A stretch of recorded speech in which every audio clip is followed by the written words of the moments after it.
Hey, Sean, let's talk shop. Yeah. All the tools and templates in our Hot Young Designers Club shop were built by designers for designers to save you time and to help you grow your business.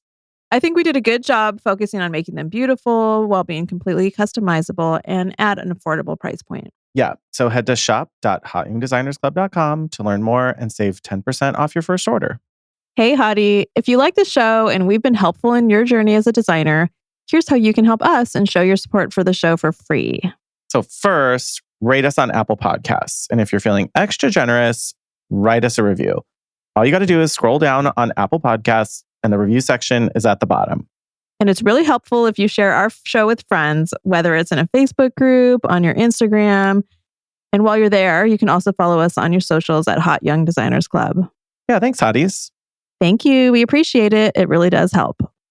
Welcome to the Hot Young Designers Club podcast. I'm Rebecca Plum, your big sister. And I'm Sean Surha, your GBF. We're not that hot or that young, but we believe it's a state of mind that helps us build adaptable and profitable businesses. We rely on the support of our design besties to get through each day. So let's explore the emotional, practical, and humorous sides of being interior designers.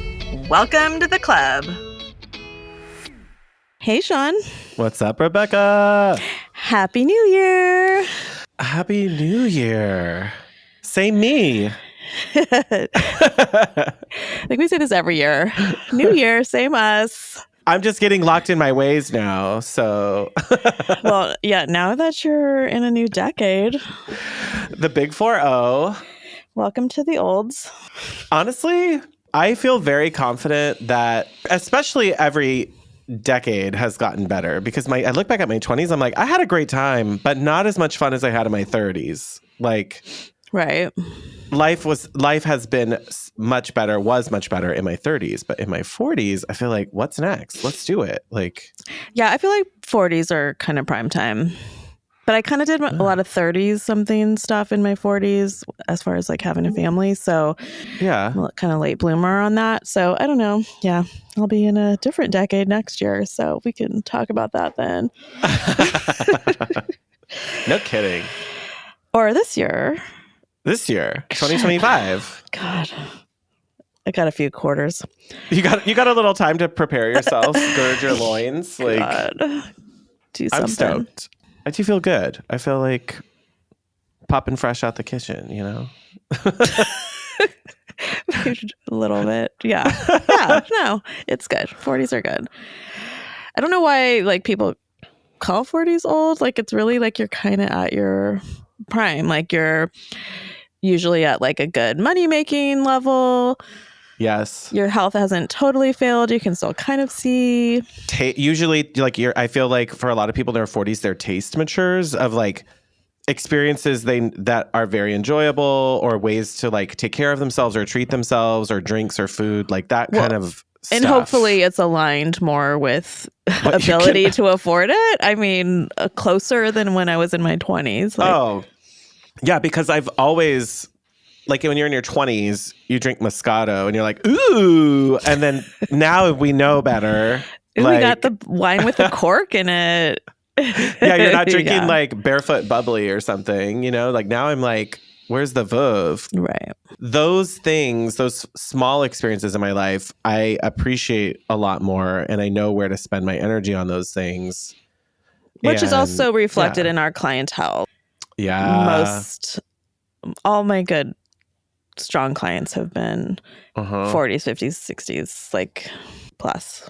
Yeah, because they're appreciating like, oh, I'm tired of buying all this stuff and then having junk or hating it because I didn't know what I was doing or whatever. I don't want to keep rebuying crappy stuff. Yeah. Yeah. It's a good space. I feel good about it.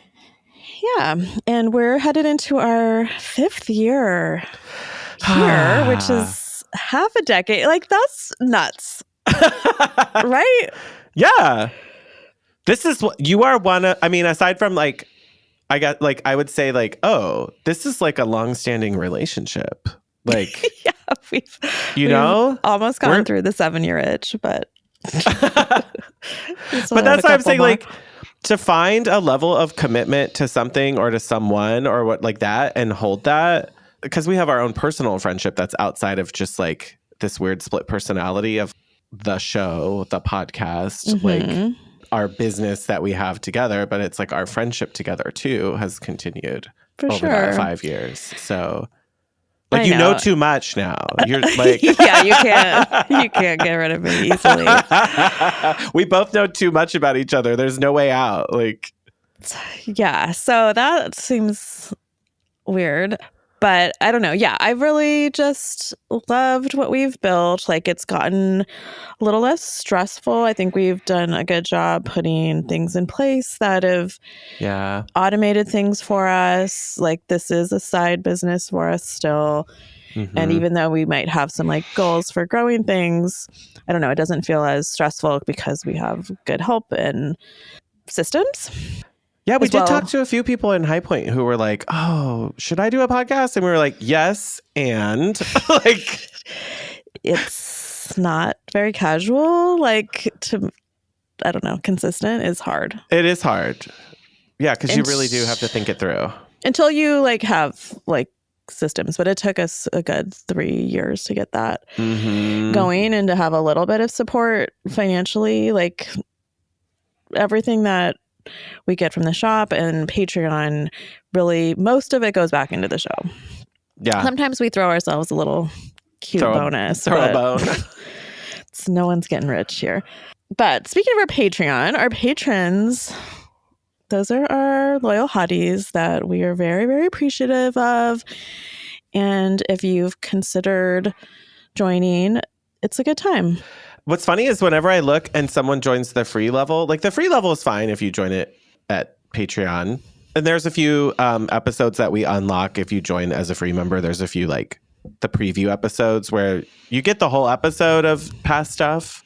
So you could see what kind of discussions we have in the Hottie Hangouts. But they're or- just certain ones. Like, yeah, it's there's just- only just a few, just so you know, like, oh, before I join and pay, do I want...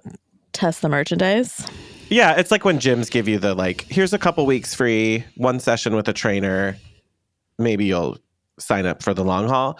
But I feel like truly the discussions that we're having now, because there's a lot of, like, every month we can kind of count on a certain crew of people who will definitely show up to the Hottie Hangouts. And now we're all sort of like advising each other on things because we've gotten enough of the backstory on some of the stuff that we're working on.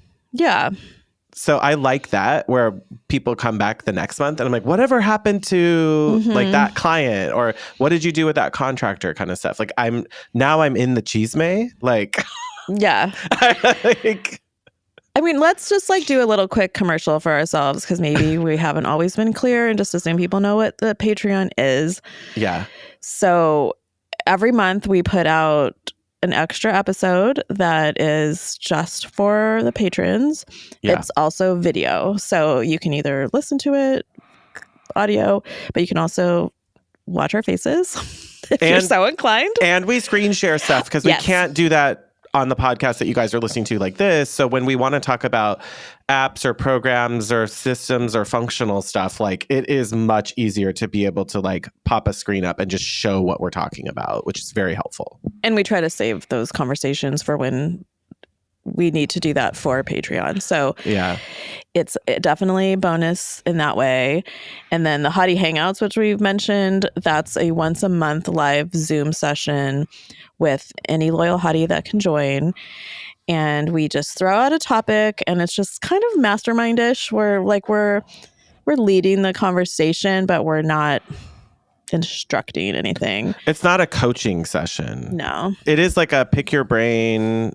Even when we pick a topic, there's always room for Q&A, but even if we divert from that main idea we wanted to talk about, no one is ever upset because there's always someone else who's like, oh yeah, I was wondering about how to handle that thing on my contract also. Like, Yeah, and it's just more of a safe place. So we talk about things that we wouldn't maybe talk about here, or like last month you were on vacation, but somebody was asking about, like, I had vaguely mentioned something on this show, but I couldn't say here, but we can talk about it there. Like, it's not like it's secrets or anything, but some stuff you just I just don't want public. it. Yeah, I don't want it like out in the open or as open sometimes. Yes. So it's definitely that there's all types of designers with different backgrounds and different levels of experience. So we all learn from each other. And then we record those episodes and upload them to the Patreon. If you can't make the live session, you can always listen to it, which a lot of people do. Yeah, it's like, it's not one of those things where, oh, I have to commit to showing up every month. Like, it's great if you do. And I think you get the ideal benefit of being able to talk live with people and ask questions. But a lot of people will say, oh, I've been listening for like the last like 4 months later, but now I'm finally able to like, I'm now going to make the time because there have been so many times I wanted to chime in or ask a question and I couldn't because I wasn't on the real time one. So I think like, don't feel pressured if you can't set aside that Hottie hangout time right away. Like, figure out what works. It is definitely like a relaxed environment and no one's judging each other. So that's just definitely always the angle we're going for. It's the same. You also get to join our Facebook group in the same vein. It's non-judgmental. Just Patreon members. And no haters are allowed. You can ask a dumb question or whatever you think might be dumb. There is no hateration in our dancery. No, we don't allow that. And it's private. And then you get 20% off in the shop. Which kind of pays for itself if you join. Yeah. Like, if you are going to buy something from the shop, joining the Patreon for the $10 saves you. I mean, like, unless you're buying like a $25 item, like. Plus, it's a write-off. But it's a write-off. It's a write-off. But like, that's where I'm like, if you've been thinking about it, even just joining the Patreon for 1 month because you know you have a couple products you want to buy, like the discount kind of pays for itself on that. And also, Rebecca and I have said many times before, like, if you join for 1 month because there's a couple things you want to get out of that and then you decide to leave, like, that's fine. This isn't freaking Anytime Fitness where we're just going to keep charging you forever you're not and ever. Like, you're not. It's not an impossible to cancel. We want you to stay, but it's easy to cancel. Yeah. And we've had a few people who've had to, like, they're like, oh, I'm making some changes in my business right now. And then they come back like 3 months later or 6 months. Like, I totally get that as a business owner myself, where I'm just like, we're going to adjust. I'm not using this. What I'm working on. Or like, I'm going to stop for a while because I just haven't been able to get caught up. And then when I come back, I'm going to make sure I have the time to do that. It totally makes sense. But we recommend, it's like, if you're just doing drawings someday, just pop on. I love those days. Show in the background and feel like you're with folks. Yeah. So last year's conversations we had, I mean, there were, there's a whole year's worth of them, but like we talk about pricing our projects and some of our favorite vendors, but also vendors to stay away from. So if you're working with trade vendors and you want to get a scoop on some of that stuff, there's almost always some kind of question about contracts that comes up. Or software programs. Like, I love hearing when other designers are like, oh, I use that for 6 months. Please don't sign up for it. Like, I want that warning. Please give me the warning so I don't waste my time, energy, and money getting myself up to speed on a program that I know I'm not going to like. Like, thank you. Yes. And we've said this before too. We have had a few members like realize they were in the same area and like go on their own and become besties, and like Holly and Allie are like our cutest little success match story. Like, they just went on a retreat together. Yeah. It's really sweet. So you definitely can actually meet real people IRL or meet up in High Point or wherever. It's like Hinge for designers. With no pressure. Yeah. So one of the things that we do in Patreon, one of our like ongoing occasional episodes is called the mixed bag episode, where we just have a lot of stuff we want to talk about, and it's not a whole episode per se. So we were just going to do a little taste of that. A taste of Italy? I love a tour of Italy. Where do we start, though? What's been happening? Like, my 40th, came back from vacation in the Philippines. 2 weeks was not enough. I think I was telling you in our Marco Polo that this was a vacation where I didn't feel that desire to be like, well, I'm kind of wrapped up on the vacation time. It's time to go home. Like, I definitely felt like if I didn't have a real life, I would just have continued to enjoy that pace and that, like, being able to relax and disconnect. Like, I would have wanted to keep doing that. That's hard for you sometimes? Yeah. Usually around the fourth day, I'm like, okay, Fourth day? Oh, yes. Like, I'm Whoa. usually like, well, I've had enough of this. Let's get back to the actual program. And that's my own issue of I start to feel that of like, well, okay, let's get this is over. Let's go back. That's only happened to me when Terry and I did like it was more than 2 weeks, less than 3 weeks in Europe. And we did like 3 or 4 countries. And I was ready to come after that, but it was overstimulating. So now I'm looking back, like, and I didn't know that about myself as much, that I can't be that stimulated for that long. Yeah.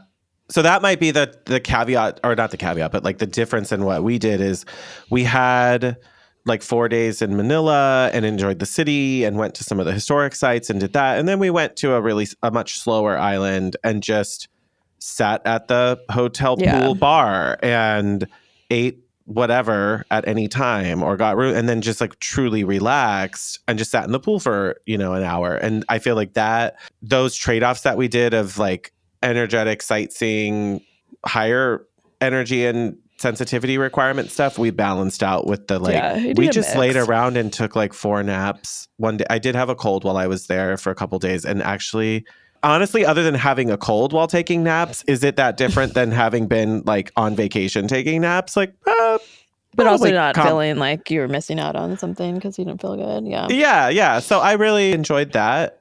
So yeah. I think like now I know I need to build in, like, I don't know, I wouldn't want to be on a beach for 3 weeks doing nothing, but so mixing in some like cultural stuff is always good. But like I could go to France and just rent a house and cook and go to the markets and like have a little bit of just like a everyday life, and that would have been a nice break instead of going to museums and cathedrals, and like you just get that beauty fatigue thing.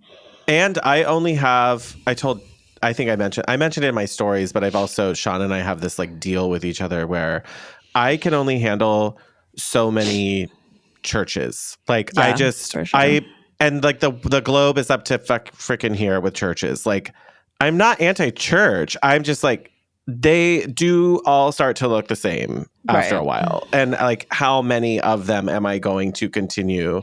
Same with museums for me. Like, I don't need to see a 5,000-year-old artifact. Like, you've seen one, you've seen them all. It's all like rocks.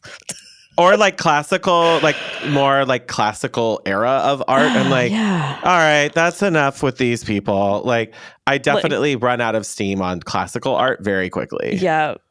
For sure.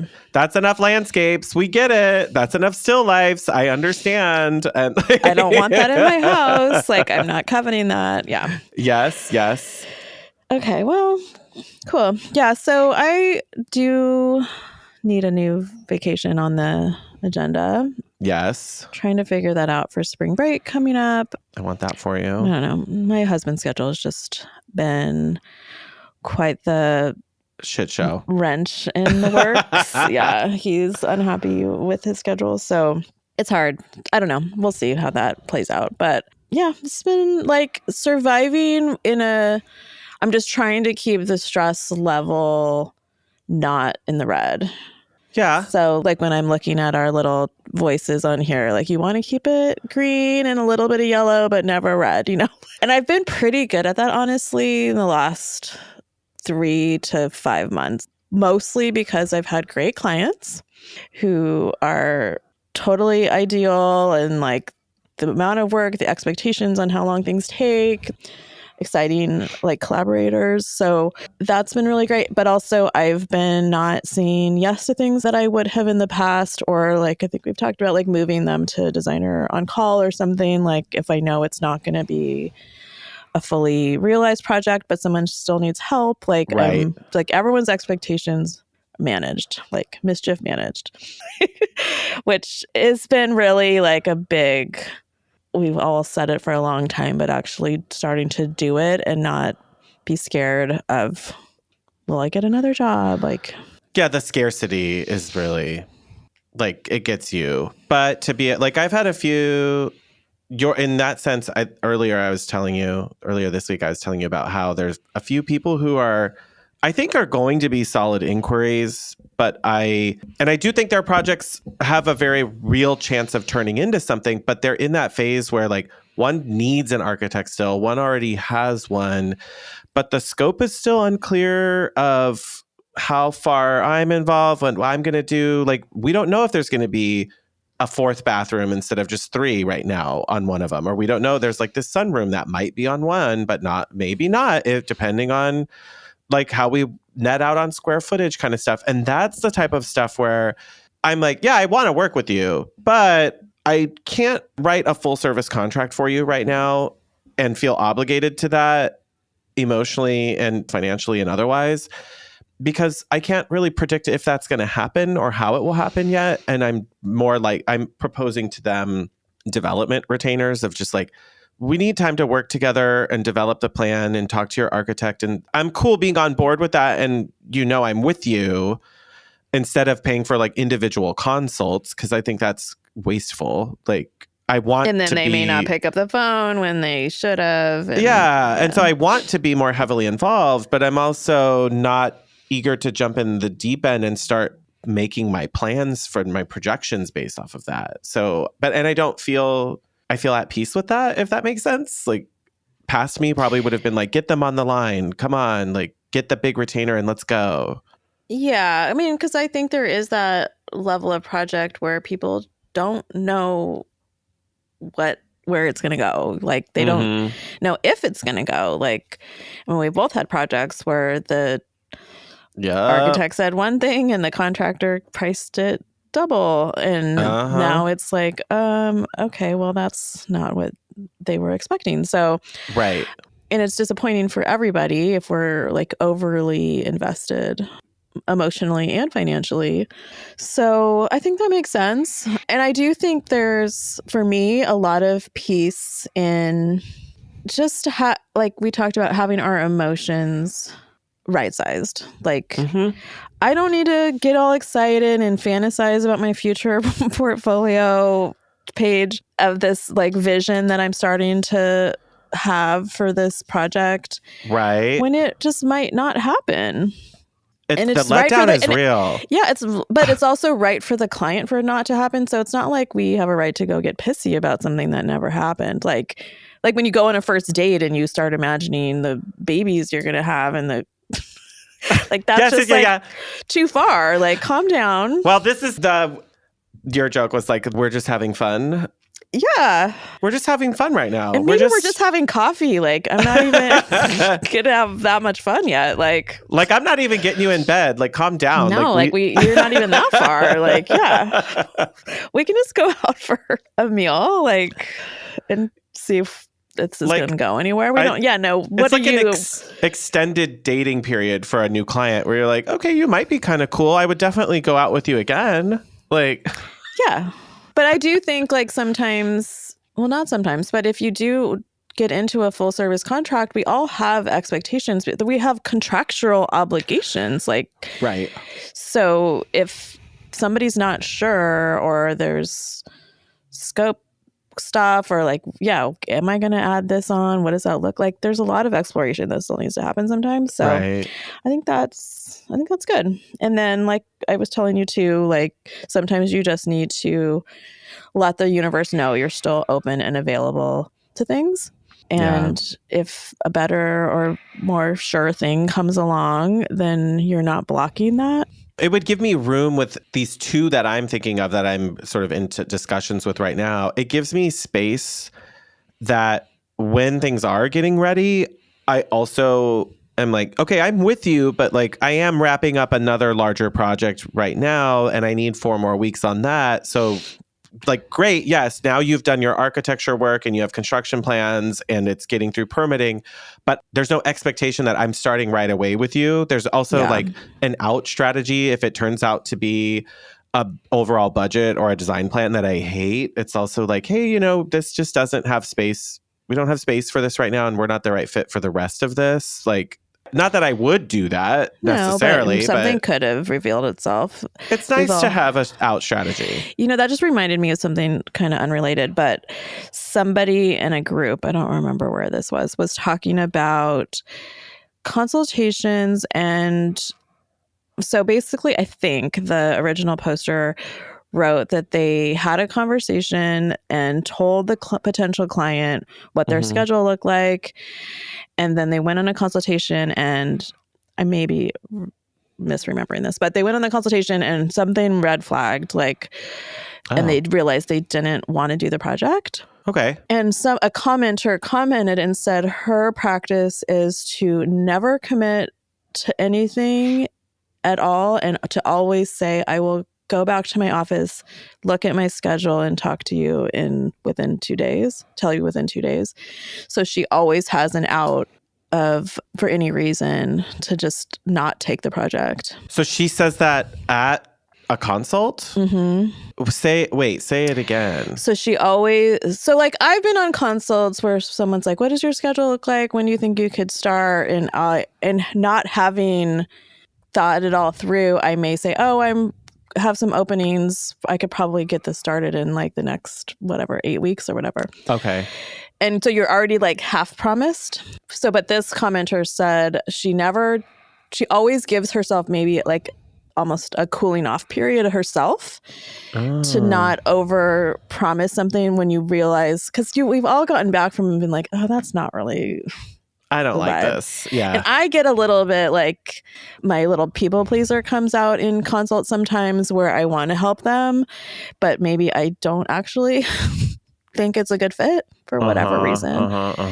So her internal process was, I always say, let me get back to you within 48 hours, so she can like maybe actually look at her schedule, but also have an out. Yeah. I like that. I feel like I try not to promise. I try to say, I need to look at this. I need to write up the full scope we've talked about. I need to get some timelines on them. I kind of like allude, but I'm also alluding to that I'm going to do it. Yes, that's the difference, is she does not promise a proposal. Yeah. So there's like, like the next step is not a proposal. The next step is for me to look at everything and get back to you whether I can take this on. Yeah. There's no promise. It's just like a little stopping point of like, cool your jets. Like, we're also interviewing. It's the reminder of, we're also interviewing you. Yeah. Like, it's not just a one-sided, which is like what the discovery call is for. But sometimes you do the consult and realize, or like the partner seemed weird, or the house was like too like not going to work, or I don't know. There's just a lot of different things that could come up. So I don't know. It just was a nice idea. Like, okay, yeah, put a little stopgap there. Hey guys, this is your mid-episode reminder to join us over on Patreon. Yes, for our $5 monthly membership, you help us keep the lights on and help us make the content even better. So where do they need to go? Patreon.com/HYDC. You got it. Thanks, Hotties. I like that idea. Because sometimes I just get pulled into someone's like emotion of need, like they need something to happen, but no, they don't. Like, it doesn't have to be you. No, it doesn't have to be me. Like, you wouldn't on the street if people were like, "Help me, please!" Like, other than like, "Quick, my leg is on fire! Throw a bucket of water on me!" Well, like, yeah, but the thing is, like, I do think that gets activated sometimes. Of like, oh, I need to help. Yeah. And this is something I technically have the abilities to help with. It's just, do you want to? Yeah, like, so why am I promising a proposal for something that I don't want to really do? And I have written those. So, and like, you just kind of hope they don't say yes, or you overprice, and then like that could backfire. Like, that's just a bad idea. Yeah. Like, give yourself like a minute to digest, and let's just talk about it. So this is what happened. Like, literally this morning, you guys, I reached resolution on something. So that is related to this, of a client who, how much do I say about this? Don't say too much. Who, I call these people turbo mode, like people who live their lives in turbo mode, and like their career or the way that they live in these very like high powered type of situations feeds into the way their personal life is, where I could tell like this specific person, I'm like, I would not like having dinner with this person. I would Just not kind of like intense. Yeah, intense all the time. But when is that? Give me this deliverable. What about that? And I think in our Patreon, I've talked more about this client where it's just been like really intense throughout the entire process of like, and then adding to scope constantly, requesting a lot of minor changes that are very non-material. And they brought you in mid-process, right? Like Yeah, you like- had to hit the ground running a little fast, right? Yeah. But there's Like also demo was happening? Am I remembering? I might be mixing people up. not Okay. on that one, but on another one. Yeah. But this one, it was also like one of those situations where I feel like I do a really nice job disclosing and explaining and talking Like you're about like clear with your timeline. yeah, and my like the language I use is very specific and I feel like that's just me in general with anything in my life of like, no, that's the exact word I really intentionally chose to use with you. Like I like I don't just like let the words flow out most of the time. So for her, she was someone who needed, we had a discovery call, and before the consult, she came back with a very long email of questions. And I was like, we're just going to get on the phone. I'm not going to write a 30-minute email back to you about this stuff. But it was like, when I look back, then the consult happened and there was still even more stuff and, you know, the contract. And at the time I was like, I would want this project if we could see it through, because it was like redoing kitchen, multiple bathrooms, changing like Good size. it was a good size of stuff, and then like furnishing a dining area and a living area. So like it was a decent project. But the red flag was the person and the way they work. I should not have like it almost would have been one of those where I like sent the proposal and then wanted to rescind it after. When I look back, I'm like, Well, not necessarily the person, but just the expectations. yeah, like the way she high. communicates and the way that they want things in the way that like it just doesn't jive. That's not the way that she would do it based on the way she runs in her work life and the way that energy is.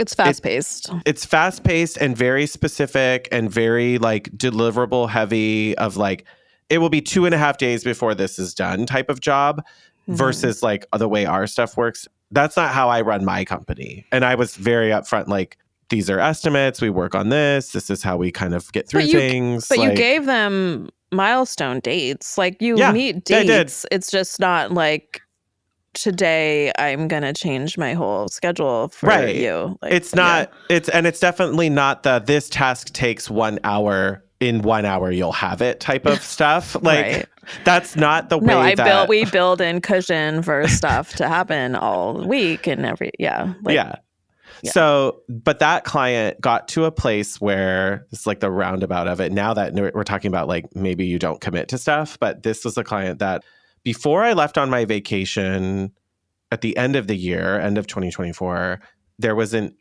invoice for like a pretty significant progress, like about pretty close to like a third of total billables of like stuff that had been met and was due. And then the first red flag was she was like, the question that had been like their first progress invoice, like the first one after paying the retainer. And she was like, oh, cool, our retainer should cover that. And I was like, nope, as a reminder, retainers are applied to final invoices. Like, here's that link to your contract so you can review that. This invoice is due. Like, this is first month's rent. That's for last month's rent. Yeah. Like you paid your deposit. That's all. But you haven't paid first month's rent yet. And then I went on my vacation. It was already outstanding 2 weeks before I went on my 2-week vacation. So when I came back, it was like, hi, I'm not pushing, but I'm looping back to you. Like, this is now 27 days past due. On the 30th day, you start getting assigned late fees for these. Let me know what's going on. And that, mind you, in the time from when that invoice close date, I had another invoice of a comparable amount of progress that was also due. Like, so now they're like 60% in on fees, and I have only got like a 30% retainer. So there's a lot of progress that needs to be paid for. And I think I felt a little sensitive getting back from my vacation and being like, why are you making me send this? You're 27 days past due? Because I'm not like a net 30 guy. Like, it's like a I send the invoice, you owe the invoice right now kind of situation. Yeah, we're not carrying people's costs. Like this is like ongoing money that we need to run our businesses. Well, I sent it to you. I also messaged another designer. I'm like, I'm not being sensitive about this, right? Like, this is several thousands of dollars that I started to get the like, what if they don't pay? Like, how much am I asked out? Like, and it was like $3,000 to $4,000 because I had the retainer that I could apply to outstanding work, and they would be outstanding on some of it. And that's where I got to literally yesterday was I think I want to propose pausing and stopping any more work for anything outstanding because I don't like now we're 27 past due on one invoice, and there's another one that you just got sent for a comparable amount, and all she was replying was like, okay, confirming receipt. And then also like in a separate email chain replying back about other revisions and stuff. I'm like, these messages don't align with each other of like, yeah, go ahead and keep working on this other stuff from before. But then also like, I'm just acknowledging that I have these outstanding invoices, but I'm not clicking pay. Yeah. Which, I mean, it's at least something like it's not a full ghost. Yeah. Okay. So that was where we left off in our conversation. That's where we left off. And you and I left off with, I was like, how far do I press this? And you and I kind of went back and forth on, do I like giving them the out strategy of like, if something's going on, don't you keep guys incurring just let me costs. know. Yeah. And I don't want to keep working. And so at end of day yesterday, I did send that. And this is like me in all my wise 40-year-oldness right now. Mm-hmm. I woke up this morning and the universe gave me a gift. And the universe said, we've paid what's outstanding, but our situation has changed on this project. And the size of this remodel is something we haven't anticipated. And we're not really in the place to do that. We think we're planning on just like getting into the house because they hadn't started demo, but it's like a very dated and there are issues in this house. But I'm like, but you and I were in that wavelength yesterday of like, this is weird. What's happening? And I think so I will say she wrote, so this is how you could tell the type of person she is. She wrote a really long, trepidatious email about, and as you know, this with our parents, and then we did this, and then blah, blah, blah. And it's like, girl, you think it too hard for me. Like, I'm not your therapist. You don't have to unload this for me. But if that helps her, great. But literally, it was like 6 paragraphs. And I'm like, well, maybe it's kind of embarrassing. Yeah. Yeah, for sure. And like she's like getting stuff out of her chest probably of like, how do I explain not just trying to this screw like you over or anything. Yeah. No. And so but I honestly like I kind of like briefly just because this literally was wake up this morning to this. I kind of did the like brief skim, pull out the keywords, and it's like, do I even really need to go back and read the rest of this in depth? Because it's my reply is going to be like 3 sentences. I'm like, thanks so much. No hard feelings. More power to you. Here, like, bye. Like, well, so like, what? She paid and then you're taking it out of, does she subtract the retainer? Yeah, basically it's like the retainer gets applied to what part of it was outstanding. Here was the remainder that we applied to the rest. Let's close it. And I truly am at the most peace that I could be with this because of her energy and the way she wants to work, but also because it's like, I wasn't creating anything amazing and earth shattering for that. Like I didn't fall in love with the design of where we were going. I liked it. Okay. But I'm not in love with it, if that makes sense. So like, this wasn't going a direction where I'd go, yeah, I want to photograph this, if that makes sense. Yeah. So like, I'm just doing it. So like, you don't have more like I'm just doing it for the paycheck. Yeah. Which sometimes we need to do that, but yeah. But you're not like sad about it. I'm so opposite of sad. I feel like Natasha Bedingfield, like the rest is still unwritten. Like so you're feeling the rain on your skin? Yeah, feel the rain on your skin. I'm just like We're done. You're just out in the streets. I'm like spinning around, like that picture of Nicole Kidman with her arms out, where she's spinning with your linen blouse on. Okay, well, that's good. Yeah, because that's what I said is like sometimes it's, let's just not like be harsh and shut it down like you're going to get late fees, but it's like, I don't want to keep adding to your bill if this is becoming a burden. Like, can I help you by not doing more work? Which is essentially what you're doing, and not just having the conversation, which would have just been correct. Harder on her ultimately. So are they doing any of I feel, construction? They have a water damaged bathroom. That was sort of like the beginning of it. So there was some demo. I don't want to like, there's a couple, but this one already had a water damaged bathroom that as soon as they bought the house, they did an abatement because there was a mold concern. So it was like, we for sure at least have to handle this, but it's one of the like ancillary bathrooms of the house. So they're going to have to probably do a very basic level, and maybe they'll execute the design I created for that independently. It was like a secondary guest bathroom, so it wasn't going to be like a super expensive investment in that bathroom. So that maybe they will execute that one, because they've got a pretty complete design plan on that they could continue to move forward with, and I'm not heartbroken if they take that. Like, bye, here's your stuff, they have FF&E sheets for all that. Like, so yeah, I'll wrap that one up later today and just send my Godspeed. I really truly have no hard feelings. They might feel this like sense of like the letdown of like, we did all this work and we spent this money and then we're not gonna, like, I get for them that it's a lot more trepidatious. No, and honestly, like for me, it's that release of that energy, knowing that like the way they want to go through revisions, the way they want to work, like I just have to hold that energy for someone for so much longer until we get through it. And I'm so happy to be, I feel right now a profound sense of like relief. Yeah. Of just like, well, that's a nice way to close that out. Like, I'm fine. I didn't have to fight with you about making payment and making good on something. And you recognize that like, this is also not a great place for you to continue. I'm not out. Like there's about another whatever 30% of this projected design fee that I'm just like, I'm cool giving that up, because the emotional release and to be able to let that go is and work worth you haven't it for completed. Me. Yeah, it's more just like the production of it all.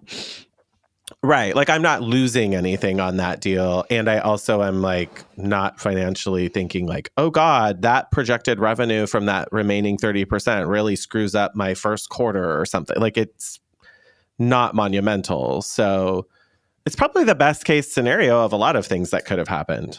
Awesome. So yeah. Sometimes you just need to move on from each other. And the dating phase is over. Your situationship has ended. Good. Well, that's a relief. I'm not kidding. Yeah. Feels good. This isn't a news flash, and I'm sure most of you can relate, but I am just really struggling on social media. Like to the point where like I have an assistant that's her kind of primary function, and I just haven't been having her do it. And she's just like today we met, she's like, so what do you think about like posting on Instagram again? Like I asked her like I mean, I don't think I've had 2 posts in like the last 3 months like on my feed. I do dribble things out on stories, but not thought through. It's really just whatever I'm doing or things that I think are funny or something, but definitely no strategy or like trying to get work like I should be.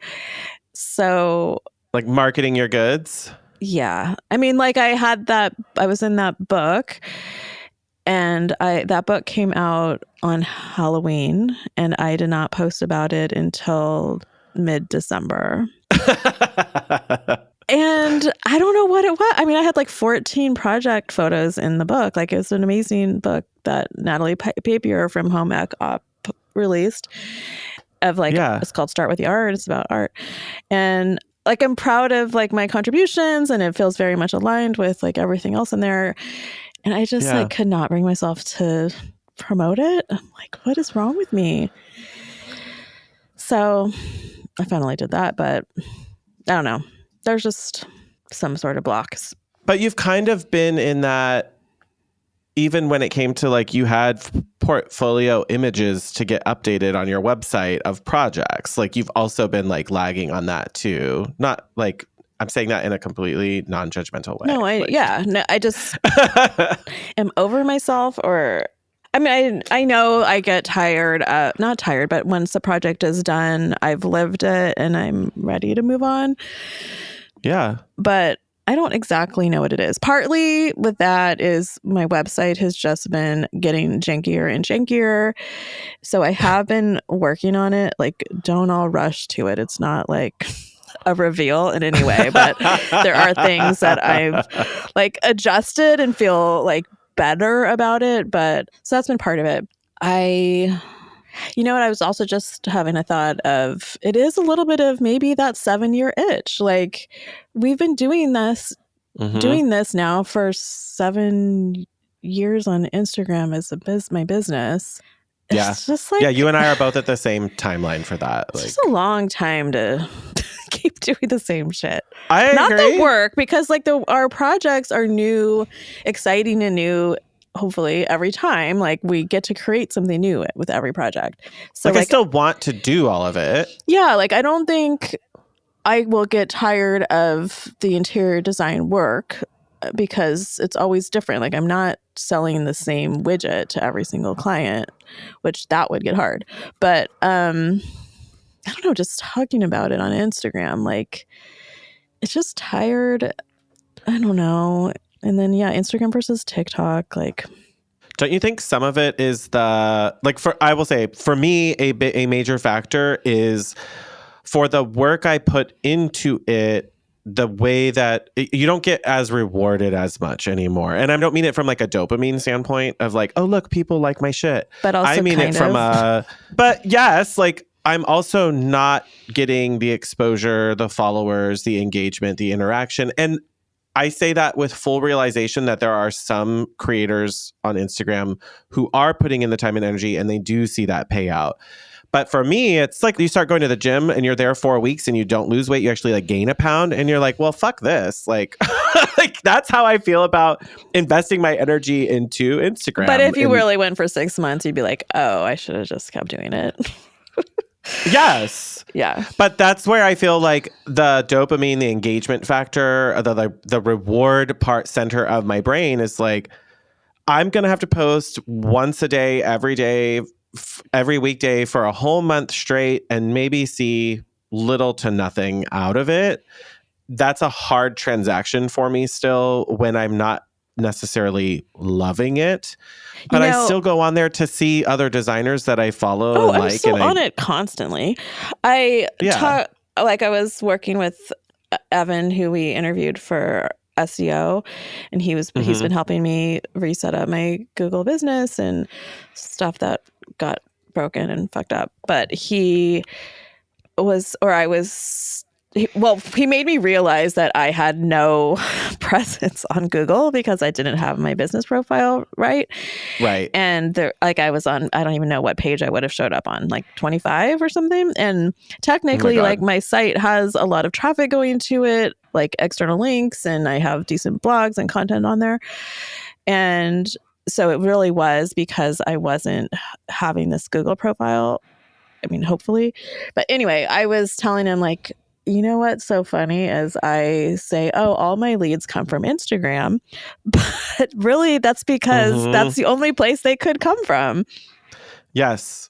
Yeah, because you don't show up on Google, so no one's going to Google interior designers Sacramento and find you. And find me. So that wouldn't have happened. I mean, I get referrals, but other than that, like, it's just kind of a funny realization of like, I've only have one channel. And yet you don't like it. You don't like that channel, though. Feeding it. It's not that I don't like it. I think I want it done for me. But I want it done for me in the exact way my brain would do it, which is almost impossible. No, that is impossible.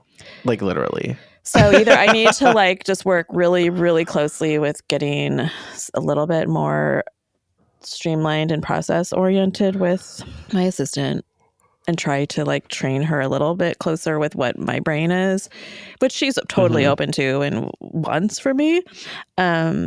Or I need to just say, who cares? Let it go. Do it when you do it. But I don't know. I do need more consistent leads of the kind I wish I had something better to say because I also do not love Instagram lately. I don't have fun creating content or posting it as much anymore. But I've also, part of that has been like a personal thing for me of like, let's spend less energy on that and like not put it there. But I do recognize I need to be doing things that help. You need to be marketing. Like if it's not Instagram, what is the marketing strategy? Like that's just what I really need to come to terms with. And I do think Instagram is probably a better place for me than just the wilds of Google. Yeah.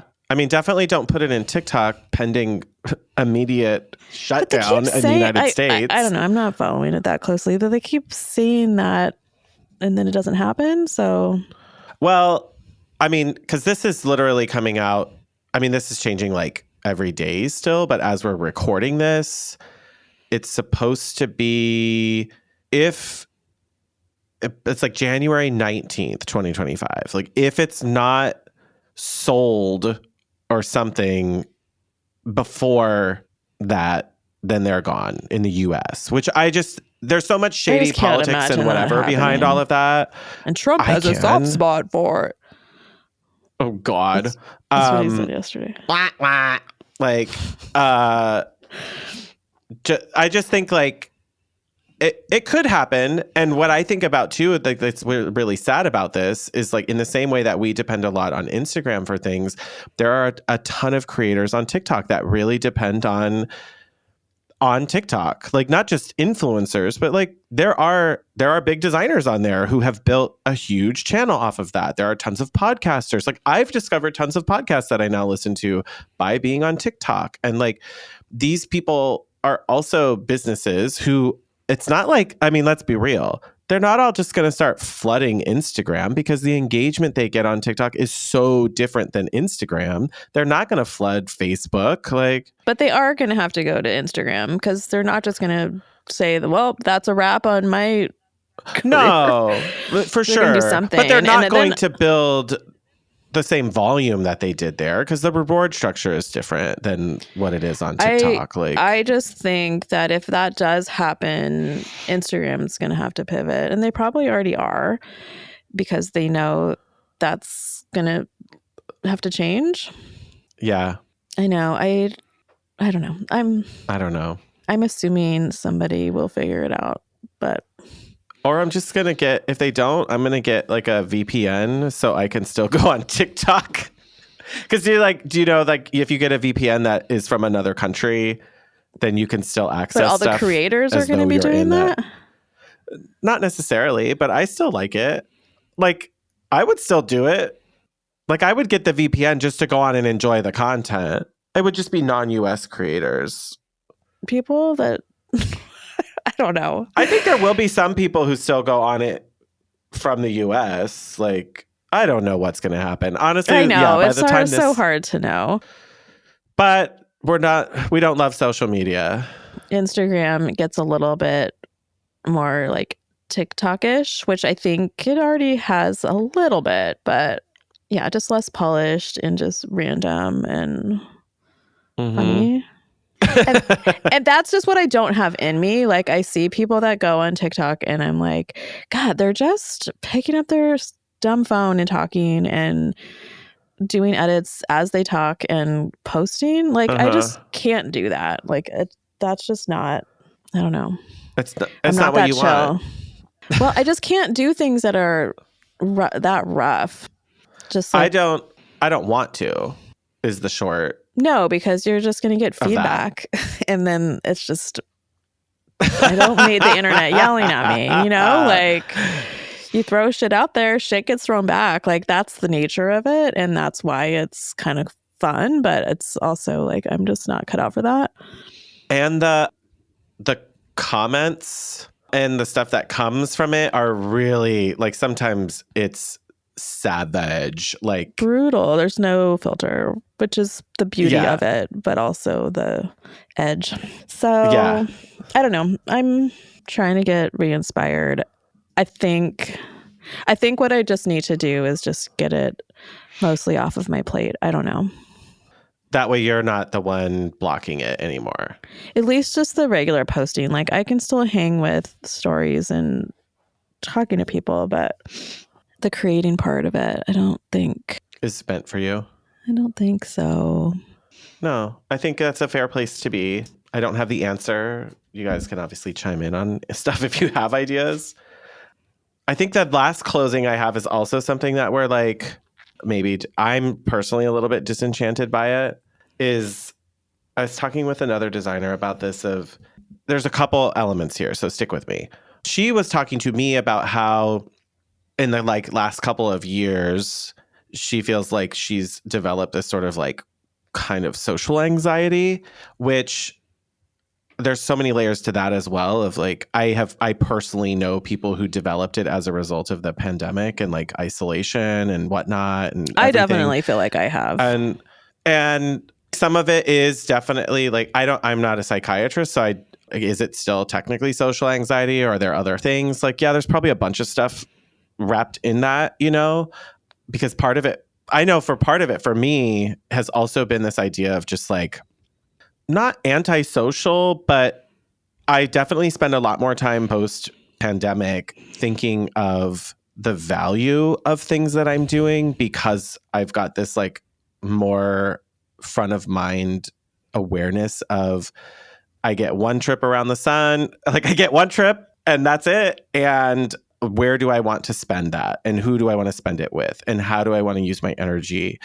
And not in a like, I'm too good for this way, but just like, I don't necessarily want to go to a bunch of weird network or industry events, or I don't necessarily want to have another vendor rep come visit me for something all the time. And or social occasions too. Like, I mean, a lot of that is also maturing and where you just knowing figure what you out, just don't want to do. Yeah. Yeah. So that's why I say like, this is so multifaceted. There's age that's part of this. I'm also not seeking people's approval anymore, but I do need to network. I do need to be visibly present. And for the sake of my business, if I didn't have Renstead Interiors, I could probably say I would spend even less time and energy. Like, if I didn't have this business, Right. I wouldn't have started a podcast with you. We wouldn't go to High Point together. So I obviously recognize like, yeah, I do want to do some of this stuff, but there's a lot of stuff where I go, the value's not there. Maybe a little bit of social anxiety sometimes, depending on if I've got people there that I already know and like and have some rapport with, I'm more likely to go than if it's like a cold entry, I don't know who's on the guest list at all. Right. But I don't know. Yeah. And it's also talking about that. The nice thing about what we do, it's like overwhelming sometimes, but we have a shared interest with people. Like, it's like my hobby and my work. So yes, this industry is so like, I'm so immersed body and soul in it more than I ever have with any other job I've ever had, where like, I really want to talk about it all the time. Kind of like, I don't necessarily need to talk about business all the time, but like, I'm going to seek out beautiful places and I want to take photos of them because of the way the aesthetics are and how it reflects my tastes and all of that. So we can talk like, so walking into a room of designers, like we always have something to talk about. I kind of feel the opposite lately because I think the pandemic cut a big chunk out of the momentum I had with my local community as a whole, not really just design community. And then so it like just stopped a lot of stuff, like mom group stuff that I was kind of in, or creative morning stuff, like that all just kind of stopped and everyone disconnected except for social media. And then the podcast obviously like picked up a lot of that energy for me and our time and talking. And I do feel connected with people because we have our conversations here on the show, but also off show. But that said, this holiday season, for instance, like I had the most meetups and like events with other local designers than I've ever had. I mean, I think I went to 4 or 5 different designer events within like a month, which was awesome. And I don't know, I feel like I'm actually like making real connections with local designers, and I don't know, it feels really gratifying. I know there's a reward. But you have to find like the connection of the people. So like I know you have like a core group of designers that you connect with locally. And I have too, but I have like the last month or two, it's been expanding a little bit, which is cool, but also interesting, I think. And I have like there was like the Pasadena Show House is gonna like it's an annual thing, so it'll be there again. And like they were like, "Are we going locally?" Which is like that, of course, I'm gonna do that. But if someone was like, so those are like your girls, come to our that's my like the Real Housewives of Long Beach Designers Edition. Like, yeah, we're all gonna go anyway. But it's to get me to go to like if someone was like, come to my lighting showroom. I mean, you have more like ongoing, like higher level industry events than we do here, where ours are more like personal connection people and not like, I don't know, a tile company's launching a new thing. Like that doesn't happen here. And I feel bad because sometimes it's literally not about the person who's inviting me. Like there's other people in our industry who invite me and I would like to see them. The rest of that event isn't awesome. So if you want to get lunch with me instead, I'd love that. Like I would love that. And I would love to not drive an hour to something. Like Long Beach is kind of isolated from the Orange County events. Like it's 45 minutes to an hour to some of those in Costa Mesa or Irvine or further down. And then to LA is almost impossible on any day, but given a weeknight, definitely not going to happen. So yeah, I don't know. You're not going to get me out on those events. Right. Yeah. I mean, you definitely have like the greater LA, like regional issues and geographically undesirable locations that are a little less of a factor for a lot of other folks. So I don't know. I mean, I do think it's important that we push ourselves out of our comfort zones in different ways. You don't need to do it all the time. Just like maybe recognize when, like I try to recognize with myself when I'm feeling like hiding. Yeah. Versus like I need to not do this. Right. This it's is like, just am I hiding or am I setting appropriate boundaries and letting myself rest or whatever? It's hard. It can be all those things, right? Where you're just a lot sometimes. And so some of all of it. Yeah. Am I scared or do I just really not need to do this? Because if I'm scared, then I need to question that more. And that's that anxiety part of like, is this just fear and anxiety speaking for me? Yeah. Or is it really no, you can say no to this. Like, you don't need to do this. It's hard, but I think this is the little test. Yeah. I do keep asking the questions. And that was part of the questions I had with the other designer as I was also talking to her about like, is this the age? Is this like an age of phase of life thing? Is this maybe you just don't like the stuff you're being invited to. Which you have to be careful with because we've also you guys had a Marco Polo conversation about aging folks in our lives and them just wanting to duck out early and how that's kind of annoying. Yes. Because they're old.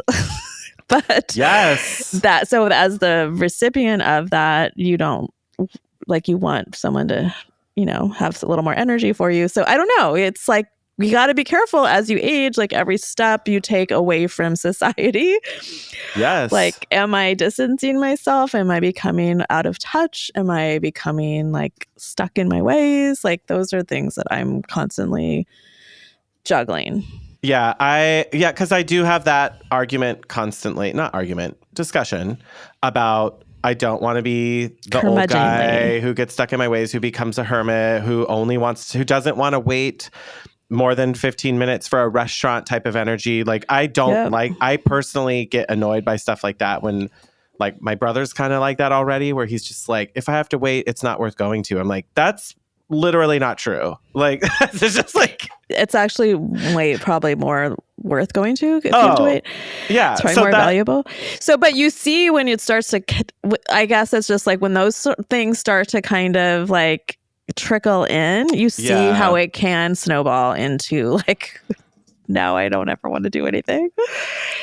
So. I don't want that to happen. I definitely don't. And I want people around me. Yeah, I want people around me like you and my friends and my family who like, hey, you haven't, if it did get to that point where it's like, hey, we've had like 3 invites recently and you haven't gone to one of them, like maybe make an appearance at the next one type of, I would want someone to go, you good? Yeah. I still want that. And I don't think you're doing that. No, I'm not. I'm still social. Also, it's like when you realize you're just not getting invited to things because you're not coming, and that's not like a conversation that gets had. And then you're like, oh, I think I maybe either I created my own problem now. Well, maybe I didn't say no, but maybe I didn't engage enough with those people and like keep the outreach going or whatever my side of the street needs to be. Yeah. And I just seem uninterested because maybe I was, but maybe I'm interested now. Like I don't know. I'm like going into my 50s. Like, no, I gotta like now work to stay interested. Yeah.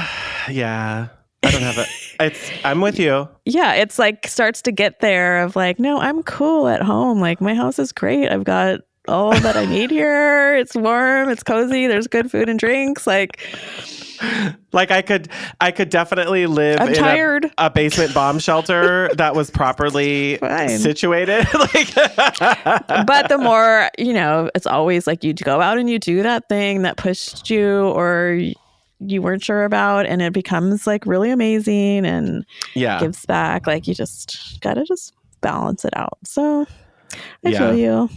I'm still balancing it. I don't have the answer. I wish I did. I'm just acknowledging that it's there because I do think you're right. Putting it out there and talking about it and mentioning it is like a good way to let people around you know, like, hey, don't let me fall off the cliff face here. Yeah, or I need to do some more inviting, like, and that is something I think I tend to do is not go to things, but I create things. So create the thing you want to do instead. Like I'll just create a podcast in a community that maybe people will show up and want to hang out with us. Because you want to hang out more with other designers instead of going to random local business owner network groups. You're like, let me just do the one with designers. Yes. So like Claire and I do that locally too, where we did we had a couple like holiday events that we went to and we realized we love doing this. These people are great. Let's host something. So trying to remember to do that. I was watching something, I think it was a Threads that I was reading that somebody said, she's like, I just realized I'm not like seeing my friends. We're all so busy like this time of year especially, but also life. So she threw a get stuff done party. Okay. Where she just opened it up to a ton of people. Come with anything you have that you've been wanting to work on, but you kind of want to be social. And so people showed up with like Christmas cards they needed to address, or like knitting they needed to get done, or she was baking cookies. And she's like, I just threw out like a couple of cheese platters and a bottle of wine. And it was like so fun and super low key, but people still felt like they could be with other people, but also get things done. Or if you needed a body double, like things you weren't getting to or something. I like that. So I know, it was cute. I like that. This is good. Well, feeling like, the mixed bag energy of January. It's the beginning of the year. Get it out of your systems. Clear the energies. I'm definitely doing that. I know Make some plans. You're resetting your energies too. I feel like it's a good place to be. I don't know.